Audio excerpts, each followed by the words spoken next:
Have a Date with the Angel. Starring Betty White. Bill Williams as Gus Angel. Presented by Plymouth, star of The Forward Look, and the Plymouth Dealers of America. The time, 10 months after Vicki and Gus Angel were married. The plot, the telephone's a wonderful invention. The characters, 4 wrong numbers. Boy, Dad, you really ought to read this book. It'd give you some good ideas on how to run the store. Yeah.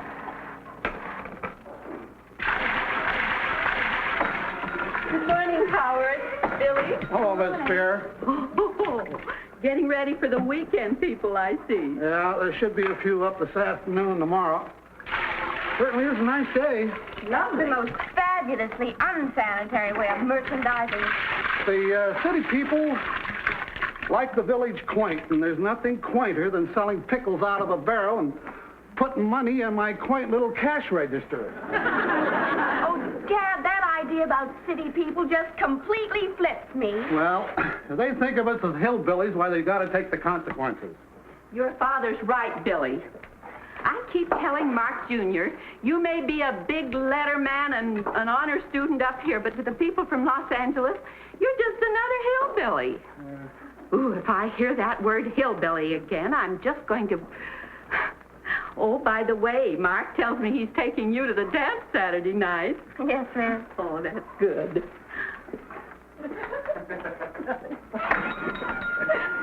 Hello, Mrs. Spangler. Well, howdy, folks. How are you, sir?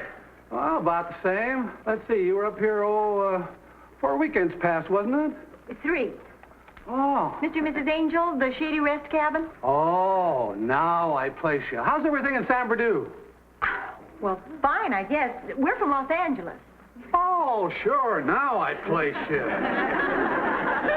I'm going to want 2 dozen eggs 2 dozen eggs, and a couple of pounds of bacon bacon, and 6 quarts of milk. 6 quarts. The other 2 couple come up with you? No, just our nephew. Oh. He's a teenager. You better get 12 quarts. I have a teenager at home, and I know. I'm Margaret Spear from the other side of the lake. Oh, hi, Mrs. Spear. This is my husband, Gus Angel. Hello. How do you do? Oh, and this is my daughter, Billy, otherwise known as Know-It-All Spangler. Hi. And then I'm going to... Well, honey, look, pickles in brine. I haven't seen that since I was a kid. Let's remember to get some. Wheeler! Cut it out, huh? Our nephew's visiting us from Mississippi, and he's so excited about being up in the mountains. He says while he's up here, he's going to study to be a hillbilly. Is that so? Anything else, Mrs. Angel? Oh, some pancake mix. Better make it 2. Yeah. And a pound of butter. Butter? And a pound of coffee. Wheeler. Boy, whoever invented this sure wasn't any Edison, but it worked. Look, Uncle Gus, when you pull the door here, it hits the bell. The only trouble is it does it on the way back, too. Leave the door alone, huh? Oh, sure. Sorry, Uncle Gus. Don't forget the milk, Aunt Vicky. Don't worry, Mr. Spangler's rounding up the herd. Boy, this place is sure a blast. Oh, hi. Hi. I think that's about all, Mr. Spangler. Oh, you mentioned pickles. Hey, mister, all your fish are dead. Come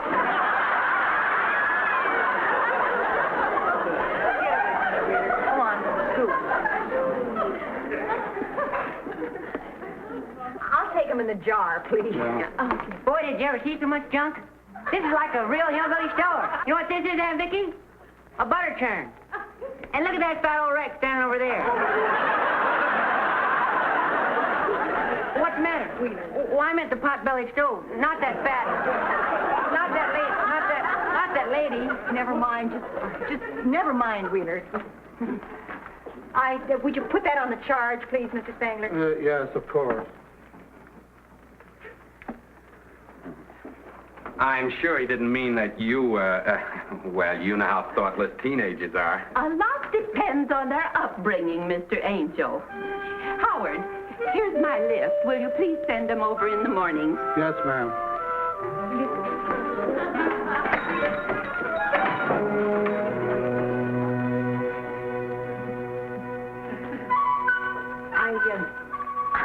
I just don't know what to say.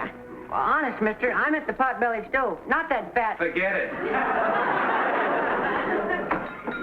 Oh, hello, Mr. and Mrs. Jensen. I'll be with you in a minute. Hey, they used to be city folks. Live here all the year round now. They like it up here. We know him. Do? We were at a party at their house once. Oh, honey, they wouldn't remember us. Sure they will. I sold them quite a policy. Hey, what are you whispering about? Hello, Mr. Jansen. Why, hello there. Look who's here. Well, for heaven's sake. How have you been? Well, fine. How about you? Couldn't be better. That's a small world, isn't it? It certainly is. Mr. Angel was just saying, he said, Vicky, he said, I'll bet you haven't seen the Jansens since their party last June. And I said, that's right. And I'll bet you haven't seen Mr. Jansen since you sold him that insurance policy. Gus? And I'll bet I've told Paul 1,000 times we must have Gus and Vicky Angel up to the lodge. Haven't I, Paul? Practically every day, Catherine.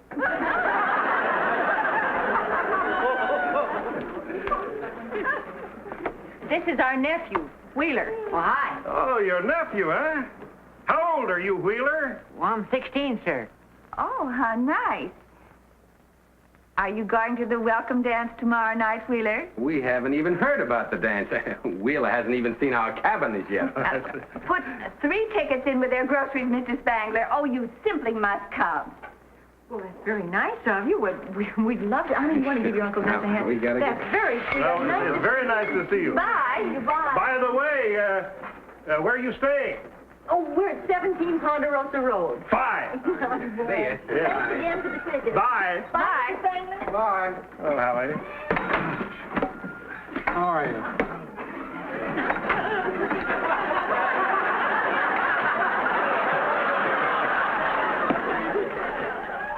Well, here we are. Boy, this place is as rusty as you said it was.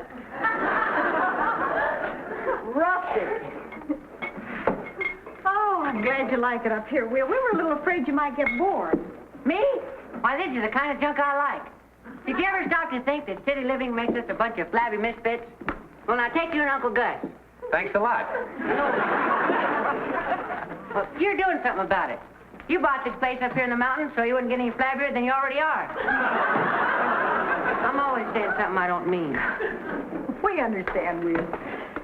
Say, did the Jansens strike you as acting a little peculiar? Now that you mention it, yes. That's a telephone. I know, but it's broke. The numbers fell off. That's a party line. You just tell the operator whoever you want. Boy, these hillbillies up here are smarter than I thought. Down home, we have to die. Honey, I don't want to lecture you, but I do want you to understand something. Your Uncle Gus and I come up here every 3 or 4 weeks, and we just have to get along with the people who live up here all year round. So, in case you have to go to the store for something, would you try to think a little before you point at somebody and say, look at that fat old wreck over there? I'm at the stove. Honest, Aunt Vicky. I know you did, but well, you just don't think before you talk. See, your Uncle Gus and I believe that the permanent residents up here resent the weekenders a little bit. So we have to be real careful. After all, these people aren't hicks or hillbillies. Okay, end of lecture. I dig you, Aunt Vicky. You know, sometimes I get to thinking about me. And you're right. My tongue starts talking before my brain finds out what's going on. Uncle Gus, you shouldn't do that. Well, there's an old man down home with threw his back out lifting everything. What a little morale booster he is. Wheeler explained the whole thing to me, darling. His tongue just has a head start on his brain. And Vicky, Your refrigerator ain't making any ice cubes. It's a new invention, Will. It's called an ice box. You put ice in it and it keeps things cold. Well, what of that? Down home, we have to plug them in.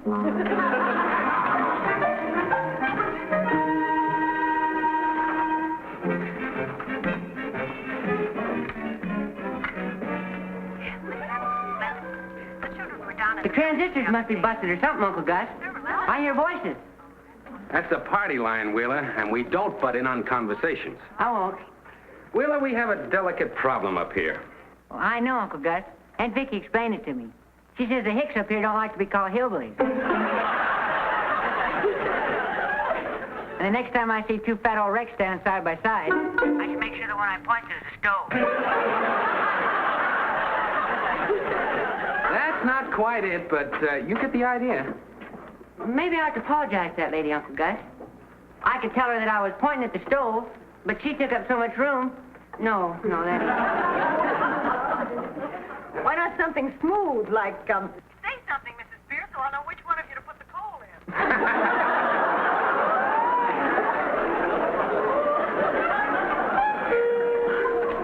who have you been talking to?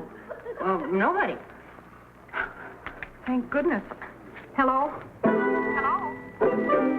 Hello? Hello? Hello? What are you thinking? I was just wondering how smart it was to let Wheeler go down to the village for ice by himself. Very smart. It was the only way I could get you to myself.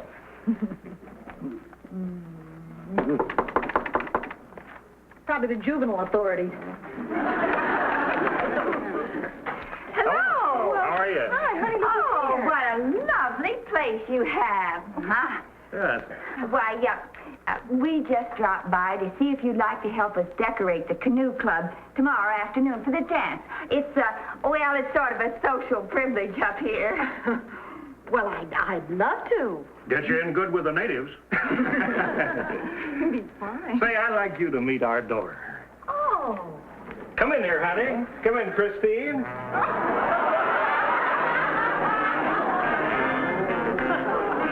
Nobody's going to bite you, Christine.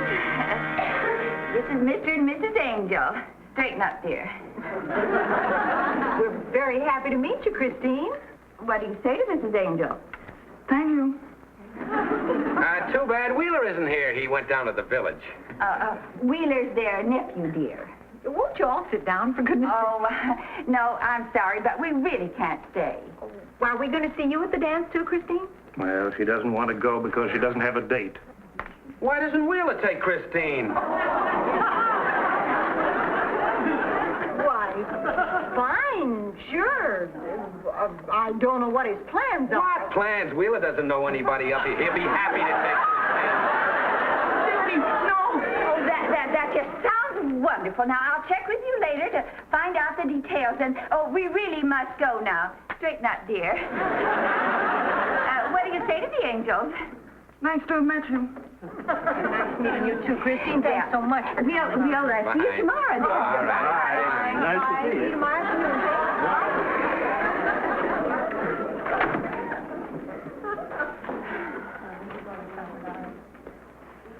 Oh, what those people are doing to that poor child.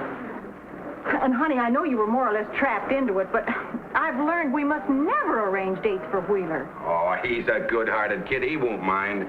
I'm thinking of Christine.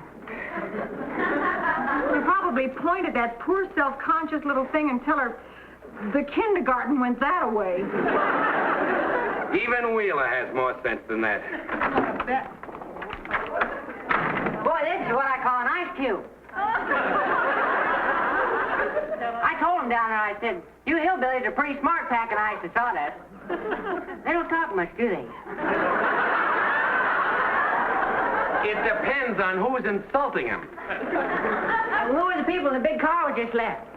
Well, those were friends of your Uncle Gus's. Did you get a good look at them? Nope. Looked like a lady and a man, and a dog in the back seat.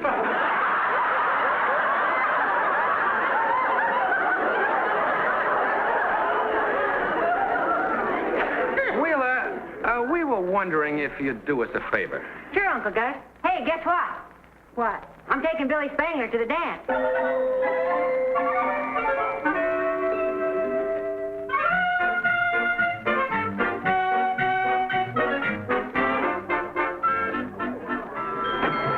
Just introduce yourself around. Everybody's so friendly up here. Hi. Hello there.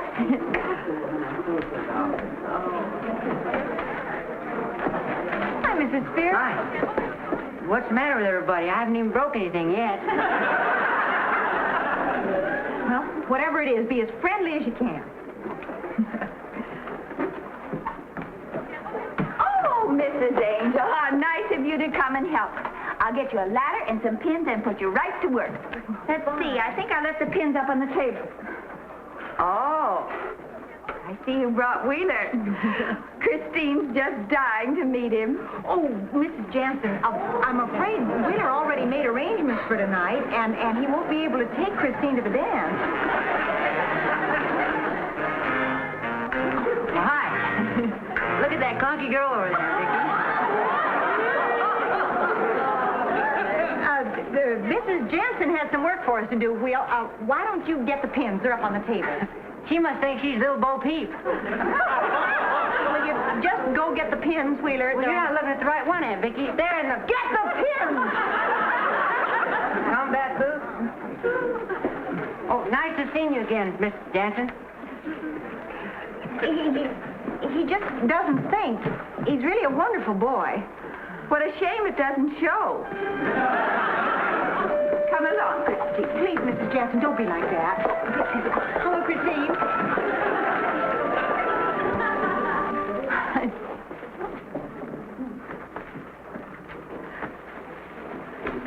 Is there something I could do to help, Mrs. Spear? No, thank you.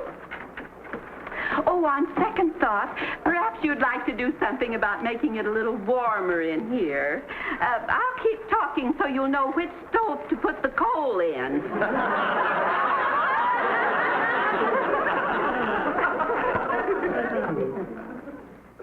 Mrs. Spear, I was merely correcting my nephew, and even he wasn't being malicious. Mrs. Angel, it appears that your nephew thinks he's taking my daughter to the dance. Well, he invited her, and she accepted.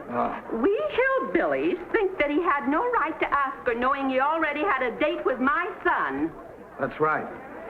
Well, wait a minute. Isn't that up to her? Here are the pins, Aunt Vicky. Oh, may I?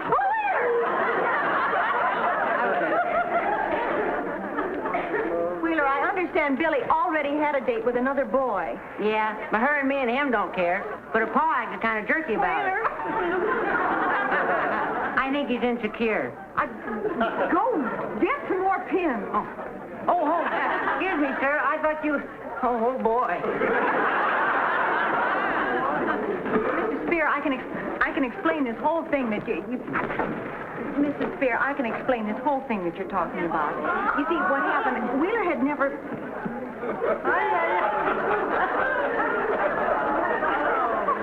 Mrs. Angel, I don't know how much of this is deliberate.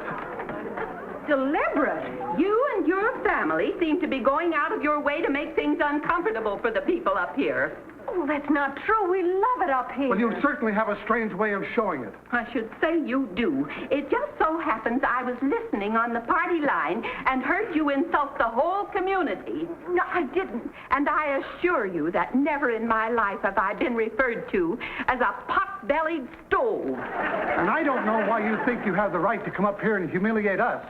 We live in the mountains, but we're not hillbillies. And furthermore, your nephew is extremely rude. And when youngsters are rude, they've learned it from their elders. It rubs off. And speaking for the whole village, if you don't like us, you can very well take your family and leave. Excuse me. It's quite Excuse me, obvious Aunt that Vicky. you... Well, I know it ain't polite to talk to grown-ups like I'm going to, but you ain't being polite to Aunt Vicky either. Her and Uncle Gus have been trying to tell me that you folks ain't hillbillies and that I should be careful what I say because it ain't polite to hurt nice people's feelings. And I thought my Aunt Vicky was right about you folks until now. But nice folks don't hurt people. And there's two sides to every story. Well, anyway, bawl me out if you want to. But don't talk mean to Aunt Vicky, because I think she's a real lady. Thank you, Wheeler. Now let's get out of here.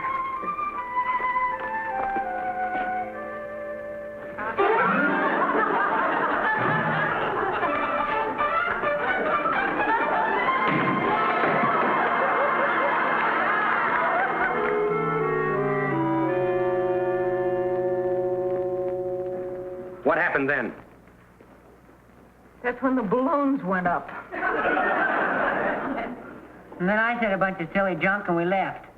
Silly junk. Gus, he was one... Well, he gave him quite a blast. Yeah, I'm sorry, Uncle Gus. What a ridiculous mess this is. He said he was sorry, Gus. Listen, we're going to that dance. We are. You're darn right we are. No one's going to make my family hole up like squirrels in a tree. Gee, Uncle Gus, you're a real crash. We're going to that party and we're going to have a good time. Right, Wheeler? Right. Right, Vicky? Right. I'll go change. I want to hear one of them say just one word out of line, that's all. Good evening. Ladies and gentlemen, I know it's early, but we might as well get started. As you all know, this is our welcome dance. So, you all year-rounders, pick the partner you'd like to welcome to the village. Let's out. Welcome to the village, Mr. Angel.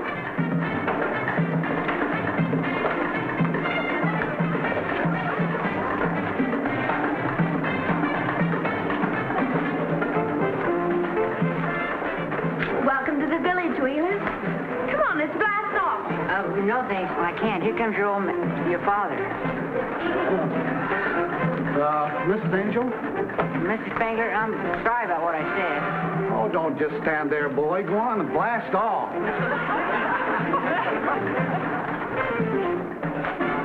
He's a nice kid. They both are. You know, that speech he made this afternoon wasn't a Gettysburg Address, but it sure made us stop and think. Welcome to the village.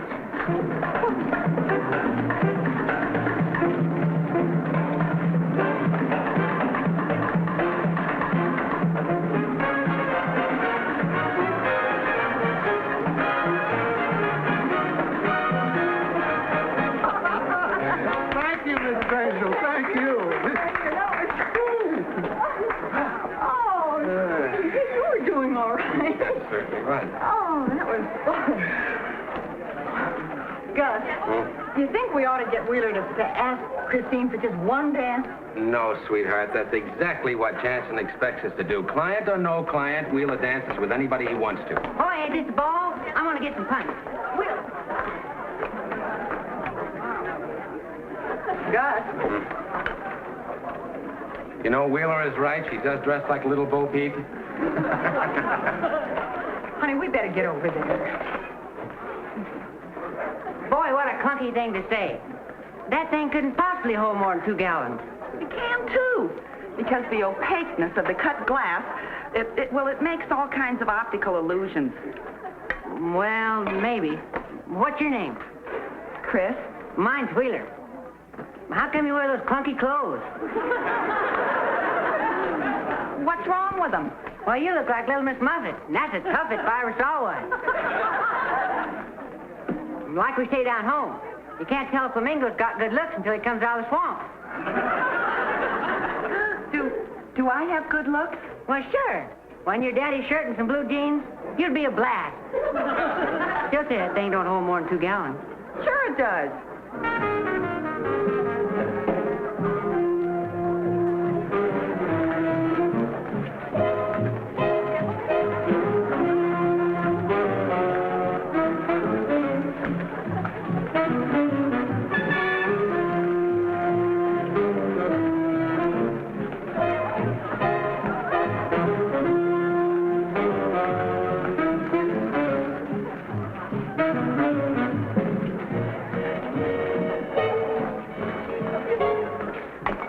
Welcome to the village, Mrs. Angel.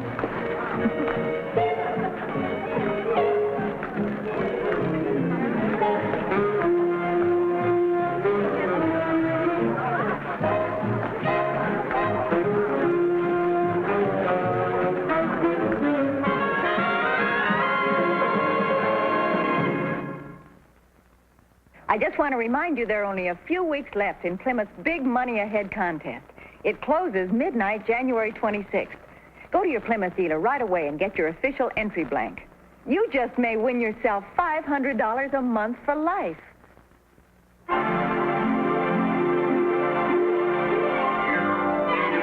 Got a date with an angel, gonna meet her at 7. Got a date with an angel, and I'm on my way to heaven.